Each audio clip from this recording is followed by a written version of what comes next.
आज का प्रश्न है, नयार नदी गंगा की दाएं सहायक नदी है जो पौड़ी जनपद में फुलचट्टी के पास गंगा में मिलती है।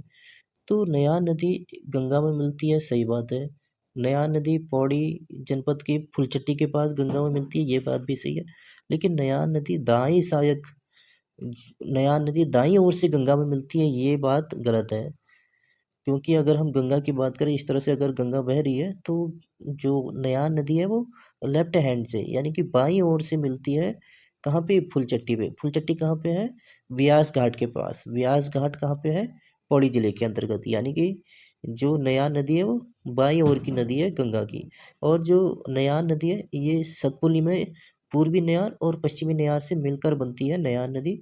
और पूर्वी और पश्चिमी नयार जो नदियाँ हैं ये दूधातोली श्रृंखला से निकलती है। और दूधातोली 3 जिलों में फैली हुई है, अल्मोड़ा और चमोली और पौड़ी। इन 3 जिलों में फैली है दूधातोली श्रृंखला मध्य हिमालय के अंतर्गत। और वहाँ से पूर्वी नयार पश्चिमी नयार नदियाँ निकलती हैं और पूर्वी नयार और पश्चिमी नयार मिलकर नयार नदी बनाते हैं। और नयार नदी फुलचट्टी में बाईं ओर से गंगा में मिलती है।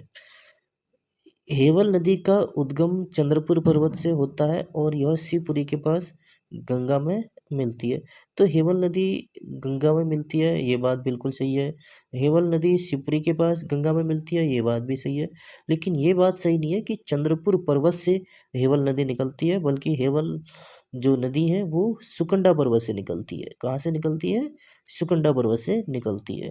तो इस तरह से जो पहला कथन है ये भी गलत है और दूसरा कथन है ये भी गलत है।